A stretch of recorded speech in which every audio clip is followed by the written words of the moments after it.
In celebration of the Book of Boba Fett, we're talking about Boba Fett's blasters. All of them. Even the ones you might not know about. Today on Darth Rage Reviews.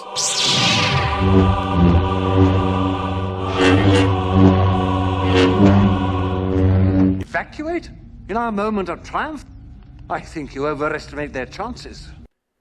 Greetings, Force fans, and welcome to another episode of Darth Rage Reviews, your source for the Force. Guys, it's a Book of Boba Fett special edition here today. If you have not seen the episode, there will I'll probably slip up and throw some minor spoilers out. So if you haven't seen the episode yet, please go watch that before you watch this. So today, we're going to talk generally about Book of Boba Fett, but more specifically, I want to talk about Boba Fett's blaster, the EE3 blaster. So this one here in front of me was a wonderful gift from my friend Elvis. He's got a YouTube channel, The Blues Bro, here on YouTube. I've put a link to his YouTube channel in the subscription or in the description of this. Please go subscribe to him. He's got some really great content. Also, I'm going to put a link right here to the video that he did of how he made this awesome piece. This thing is really a beauty. This is one of the finest 3D prints that I've seen. I told him I would have paid good money for this and been very, very pleased. So was super psyched at getting this, and I got this. He also sent me a whole lot of other things that I'm going to be finishing myself, putting some videos out on there, so look for that coming up. But much thanks to my brother Elvis at the Blues Bro. Please give him a subscription, guys. He deserves it. So this one here is the most recent one from The Mandalorian and from the Book of Boba Fett. So this will be his EE3 blaster, which is very similar to the EE3 blaster that he had in Return of the Jedi, which is featured here. They just kind of updated it. They made it a little bit larger, kind of a little more realistic, cleaned it up, if you will. So I do own two of these. But this is not the original EE3 blaster. So the original EE3 blaster in Empire Strikes Back looked like this. And you can see it had a different scope on it. The barrel didn't have the ridges on it that it does now. Just the same general look, but, ultimately different. Then Return of the Jedi, it looked like this. You can see it's, seen some wear and tear, a little weathering, and it's got the ridges there on the barrel, and the different scope. Then when you get to Mandalorian, it looks like this, which is the one that you see here in front of me as well. And that's, it's really just cleaned up, bulked up. I think it's a little bit larger than the one that they had in Return of the Jedi as well. But super, super cool. And again, all three of these have a very similar feel to them. But you may not know this. This is not the original rifle that Boba Fett had. And the original rifle that Boba Fett had was in his initial appearance in the Star Wars universe, which was during the Star Wars Holiday Christmas Special, which if you haven't seen, I would not recommend that you go see it. It is one of the worst pieces of Star Wars produced stuff out there. I mean, it's almost so bad it's good, but I really wouldn't recommend watching it. However, there was a cartoon in it that featured the premiere of Boba Fett. And in that cartoon, Boba Fett had the Ambid pulse rifle, which is awesome to me that, and you see this picture there, that Jon Favreau decided to incorporate that in and give Din Djarin the Ambid pulse rifle as well. So very, very cool. I think one day I'll probably own a version of the Ambid pulse rifle. So I will have, 3 of the 4 Boba Fett weapons.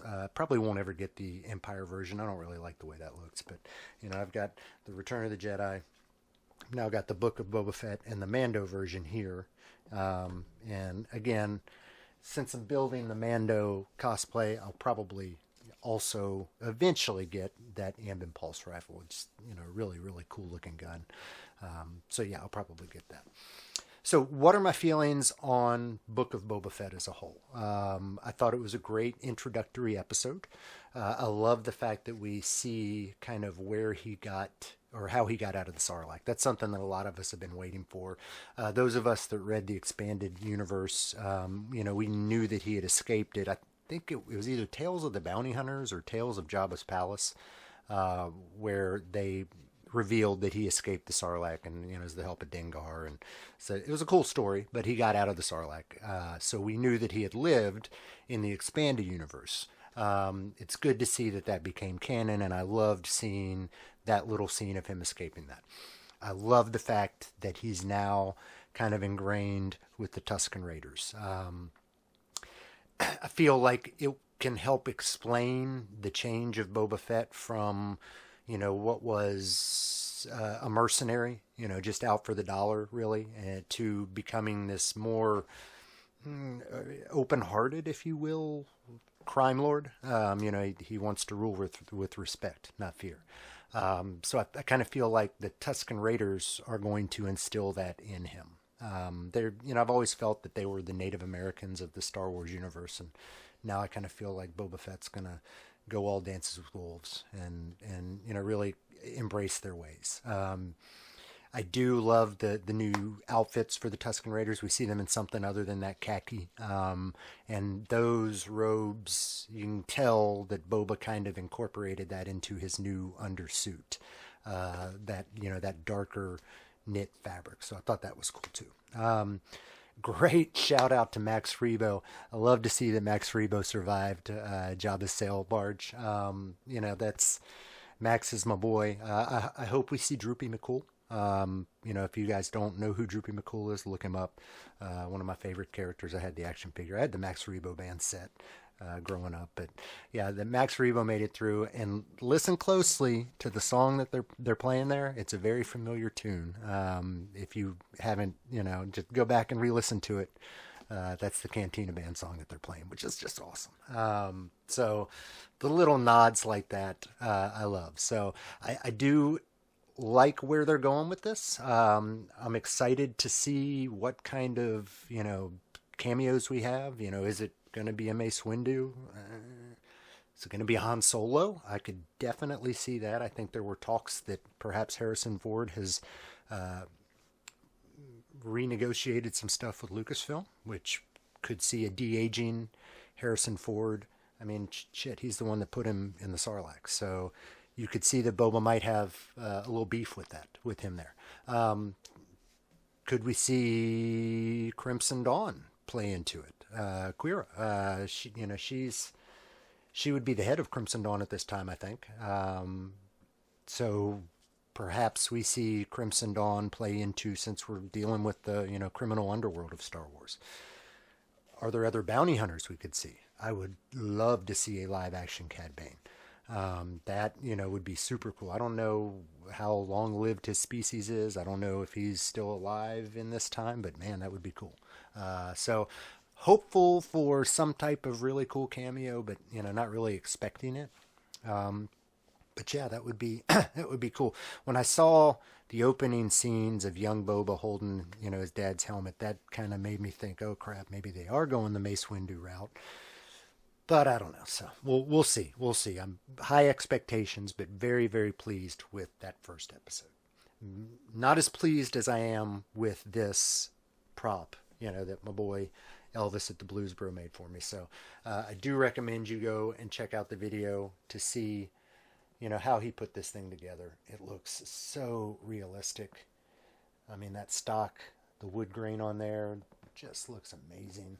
This is a really, really cool prop, and I am super psyched that he made this for me. So it's also gonna, I think my next cosplay is now going to be decided. I mean, I've got to do Dad Bod Book of Boba Fett, because I've got the blaster, I've already got the bucket, get those pieces put together, and that'll be my next one after I finish the Mandalorian build. So it's kind of a Boba Fett themed episode, if you will. We had to go all Mandalorian, just for the launch of the Book of Boba Fett. I hope you guys enjoyed my thoughts and feelings. Again, I want to just pop up a real quick picture here of all 4 of Boba Fett's, rifles. These are the 4 that he's been seen with, on screen. And a lot of people, again, don't know about that Ambid pulse rifle that originally started with Boba Fett. If you haven't seen that special, go see it. It's kind of Luke, Chewie, Boba Fett, and a dinosaur, all fighting in cartoon form. It's, you got to see it to believe it, but go check it out. That's all I have for you today. So coming up, guys, I do have a post on my community posts where I'm encouraging you guys to ask me questions. If there's something you want to know, drop it in the comments of that. I'm going to do a compilation video like my boy Darth Ravens did and just answer, the interwebs most asked questions. What do you guys want to know? Ask me anything and I'll answer it if I can. It can be Star Wars related, cosplay related, personal related, just whatever you want. No holds barred.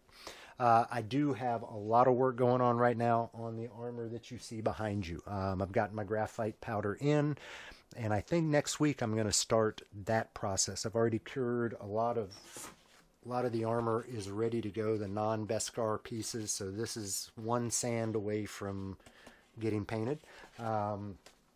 So probably 2 weeks away from having this thing finished, and there'll be a long video kind of going into the process of that. So look forward to that. Look forward to the question and answer. And, guys, as always, I hope you enjoyed this. I am Darth Rage. This is Darth Rage Reviews, your source for the Force. I felt a great disturbance in the Force, as if millions of voices suddenly cried out in terror and were suddenly silenced.